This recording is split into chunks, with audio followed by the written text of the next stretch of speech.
Yan mga sir, no? So tapos na tayo mag-install ng ultimate package natin dito sa Honda Click version 2 mga sir, no?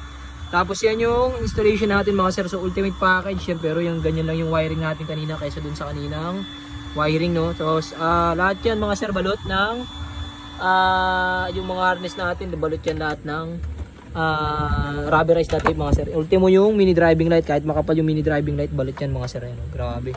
Basta kailera yung yung relay mga sir, ito yan. Ultimate package yan mga sir. So ganyan lang yung wiring natin, dami yung naka-install dyan.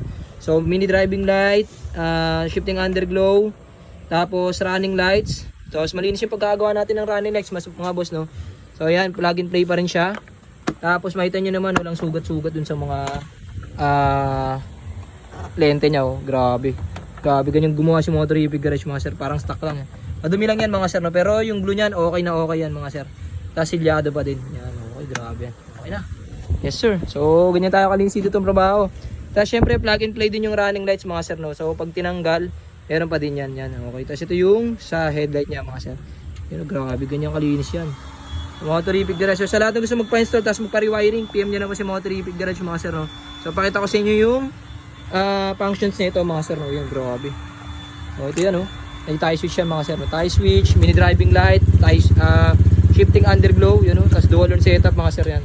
Okay. Stock, louder mga sir. Okay, grabe. Yun, know, pag nagbi-brake, nagre-red. Yan. Ganun din sa underglow niya, ay sa running lights niya mga boss. Yan, si Papa tumitira niyan, yan. No? Yes sir. Grabe. Yun, know, grabe. Pogi. Tapos ganyan pa kalinis yung wiring mga sir, no. So pinakita ko na sa inyo paano tayo mag-wiring ng mga motor nyo dito mga sir. Yan yung tinatawag na wiring with love. Yan. Naka-relay sa akin pa. Yes sir.